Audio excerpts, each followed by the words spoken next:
That suffocating dread you feel when facing risk isn't caution. It's the slow death of your unlived potential. Friedrich Nietzsche, the philosopher who witnessed Europe's descent into complacency, saw comfort as a spiritual poison. While society preached safety, he declared humanity's core drive to be the will to power, not domination over others, but the primal urge to overcome obstacles, grow beyond limits, and assert our unique strength. Comfort suffocates this vital force, like stagnant water drowning a flame. Without friction, the resistance of a challenging craft, the vulnerability of honest relationships, or the uncertainty of bold choices, we decay into what Nietzsche scorned as the last man, passive beings obsessed with petty pleasures, asking hollow questions like, what is love? What is creation? Because we've traded the struggle for greatness for the anesthetic of security. Industrialized society's obsession with efficiency and risk aversion has only accelerated this decay, turning potential pioneers into anxious spectators, clinging to routines that sterilize the soul. This isn't life.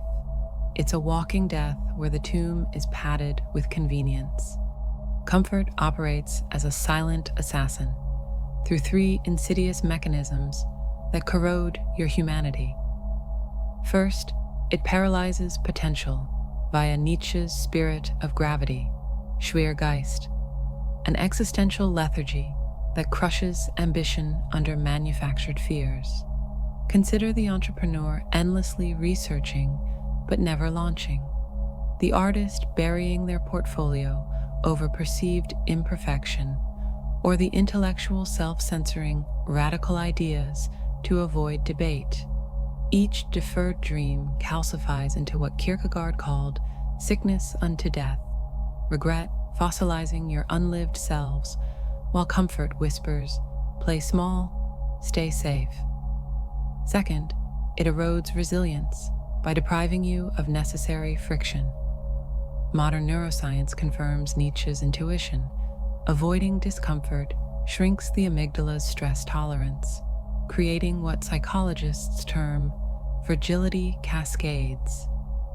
When you insulate yourself from criticism, blocking detractors online, quit skills after early frustration, abandoning language learning, or demand trigger warnings against challenging ideas, you disable your psychological immune system, leaving you shattered by minor setbacks like rejection or failure, evident in soaring anxiety disorders and therapeutic cultures that pathologize normal struggle. Third, comfort murders authenticity by enforcing toxic conformity.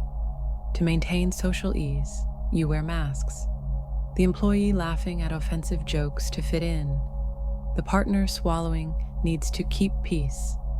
The activist diluting their message for likes. Nietzsche's roar, "Become who you are, werde der du bist," becomes impossible when comfort demands you amputate your true nature. A self-betrayal manifesting as midlife crises, creative sterility, and the hollow performance of curated identities on social media, where the last man curates his own digital tomb. Nietzsche's solution transcends self-help. It demands a Dionysian rebirth through sacred struggle. His Übermensch, overman, emerges not from ease, but by mastering amor fati, loving fate's harshest lessons as a sculptor cherishes the chisel. Struggle is the alchemical furnace where base potential transmutes into gold. When Nietzsche commands, "Live dangerously," Zrenia, he prescribes deliberate immersion in three fires. Seek worthy resistance, master skills exposing your incompetence, like public speaking for the socially anxious or coding for analog minds. Initiate necessary conflict, voice unpopular truths, knowing backlash follows.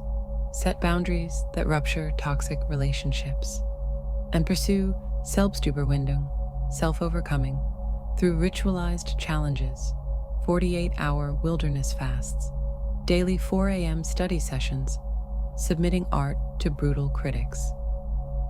Consider the athlete embracing muscle tears as growth signals, the writer seeking rejection letters as proof of daring, or the whistleblower trading career safety for truth, all practicing Nietzsche's will to power as life by turning pain into sovereignty.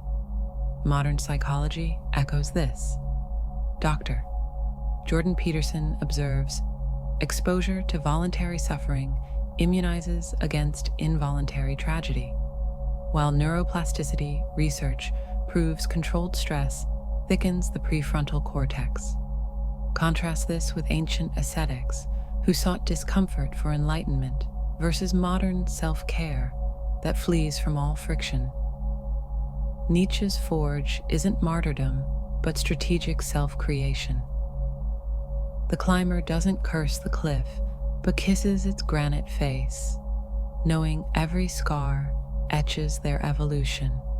Your greatness isn't found in comfort's womb, but forged in struggle's kiln, where you emerge as both sculptor and sculpture, hammer and steel. Escaping the comfort kill zone demands Nietzschean ruthlessness. Begin with diagnostic honesty. Identify where you've made pacts with mediocrity, the unasked promotion, the suppressed idea, and write these betrayals down to make the enemy visible. Next, engineer voluntary discomfort daily. Send the email to the intimidating mentor, share unfinished art, challenge opinions you resent, reframing anxiety as your compass, for that visceral dread signals the exact frontier where growth awaits. Institutionalize struggle by embedding friction into routines. Cold showers, fasting, studying complex texts, or committing to deadlines that stretch capacity. Like a blacksmith tempering steel, you must control the fire. Finally, practice amor fati with every setback. When rejected, ask, what strength must I develop? When failing, declare, this reveals where I must evolve. Remember, the snake that cannot shed its skin perishes. Your comfort zone is a gilded cage where dreams ossify.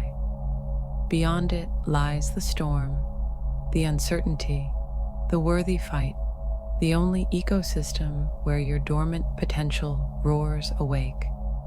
Step into the tempest. Your future self is forged in its chaos.